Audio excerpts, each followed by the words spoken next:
승무배 69회차 현민경 분석 2부 멤버십 전용 영상 시작을 하도록 하겠습니다. 9번, 10번은 제가 묶어서 말씀을 드리도록 하겠습니다. 현재 갈라타사라이 승리 그리고 아탈란타 승리 쪽에 투표율이 상당히 많이 몰려 있는데 최소 둘 중 하나는 불어줄 수 있는 여지가 있지 않나 싶습니다. 먼저 갈라타사라이 보데글림, 이 갈라타사라이가 굉장히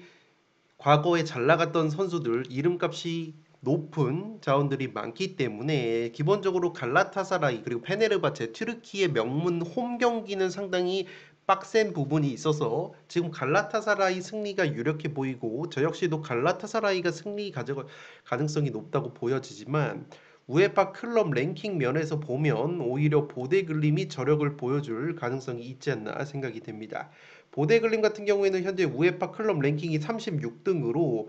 갈라타사라이의 47등보다 더 높기 때문에 최근에 유럽 대항전에서의 꾸준한 성적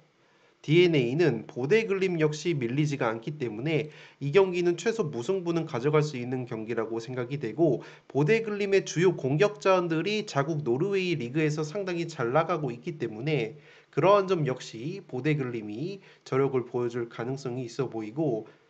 아탈란타 슬라비아 프라하 역시 이 경기도 무승부는 가져갈 수 있는 경기가 이 아탈란타 같은 경우가 이번 시즌에 가스페리니 감독이 로마로 떠나고 유리치 감독이 새롭게 부임을 했는데 확실히 감독 교체 이후에 우리가 알고 있는 아탈란타 특유의 왕성한 공격, 전방 압박 축구, 이 공격성이 굉장히 떨어져 있는 모습이 있습니다. 실제 지금 아탈란타의 흐름을 보여드리면 공식 경기 9경기 중에서 무려 무승부가 5번이고 주말 라치오와의 경기에서도 0대0 무승부,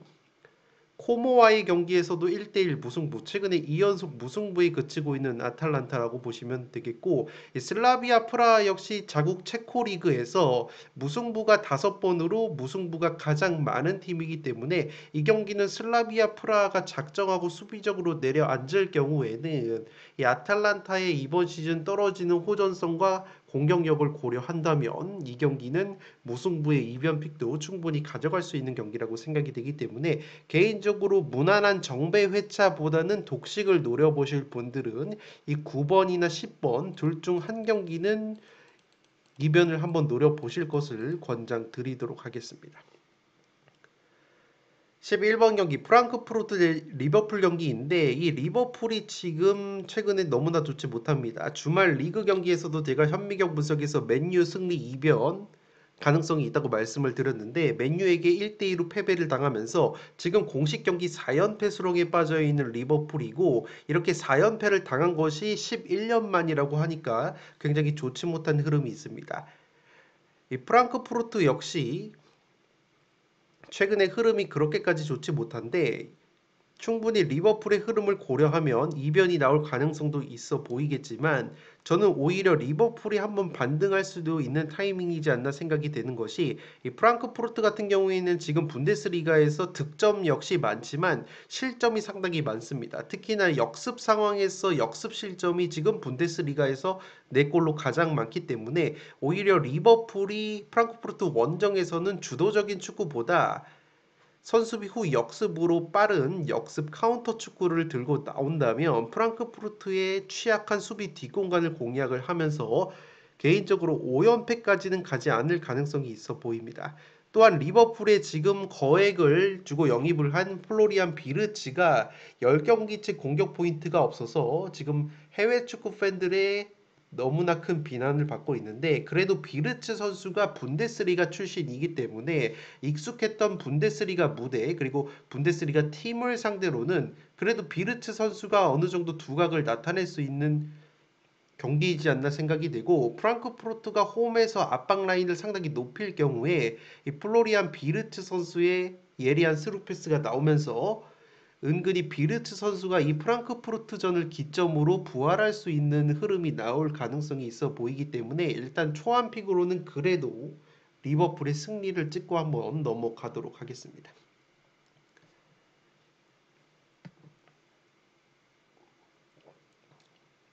12번 경기 스포르팅 마르세유 경기. 이 경기는 사실 스포르팅이 굉장히 저평가를 받고 있는 경기라고 생각이 되는 것이, 물론 마르세유가 스쿼드가 굉장히 좋고 주말 리그 경기에서 그린우드 선수가 4골을 넣었기 때문에 마르세유가 지금 투표율이 51% 몰려 있는데, 이 스포르팅이 유럽 대항전 DNA 전혀 밀리지가 않는다고 보시면 되겠습니다.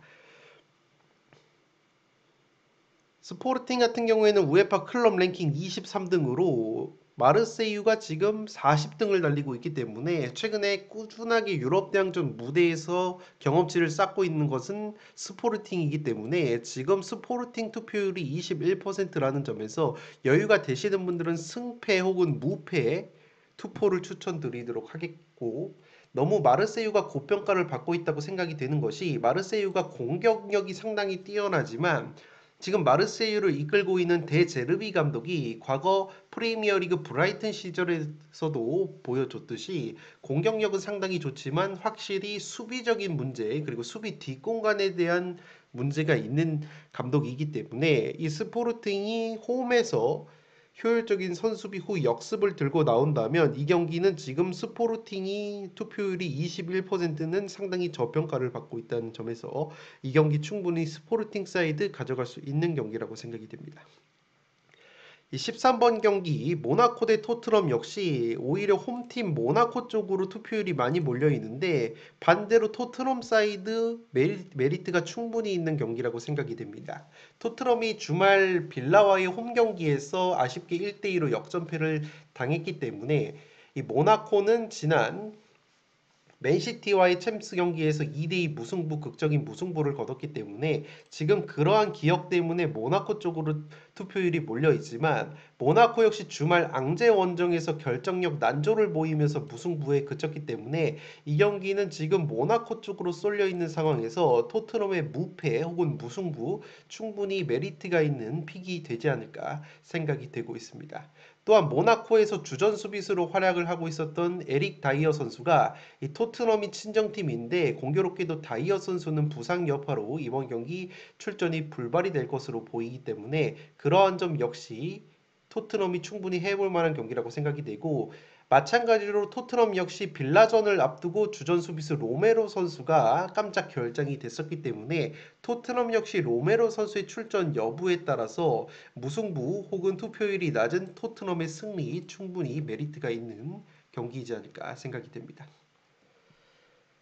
이 마지막 경기 레알 대 유벤투스 경기, 이 경기는 레알의 승리로 찍고 넘어가도록 하겠습니다. 이 레알 같은 경우에는 헤타페 원정에서 고전을 했지만 여전히 에이스 음바페 선수가 결승골을 넣어주면서 1대0 꾸역승을 거뒀고, 반면에 유벤투스는 코모 원정에서도 0대2로 패배를 당하면서 최근에 공식 경기 6경기에서 무려 5무 1패로 승리가 없기 때문에 이 레알 원정에서 굉장히 이변을 연출하기에는 어려울 수 있는 경기이지 않나 생각이 됩니다. 물론 레알 역시 수비 쪽에 부상 공백이 어느 정도 있지만 음바페 선수가 지금 절정의 골 감각을 보여주고 있고, 레알 마드리드 같은 경우에는 이 음바페 선수뿐만 아니라 공격 상황에서 비니시우스나 굴러 같이 해결을 해줄 수 있는 자원이 많기 때문에 확실히 유벤투스 상대로 홈에서 유리한 경기를 할 가능성이 있지 않나 생각이 듭니다. 네, 이것으로 승부패 69회차 현미경보석 1부와 2부 브리핑을 마치도록 하겠습니다. 제가 최종적으로 구매를 하는 멤버십 최종 압축 조합픽은 폴더 수를 줄여서 제가 화요일 내일 오후까지 구매를 해서 멤버십 게시판에 공유를 드리도록 할 테니까, 제가 말씀을 드렸던 분석 내용과 특히나 우에파 클럽 랭킹, 유럽 대항전 무대에서는 그러한 클럽 랭킹이 은근히 중요한 지표로 작용을 하기 때문에 충분히 고려를 하셔서 나만의 조합픽으로 1등 적중에 도전을 해 보시기 바랍니다. 지금까지 풋볼 살롱이었습니다. 감사합니다.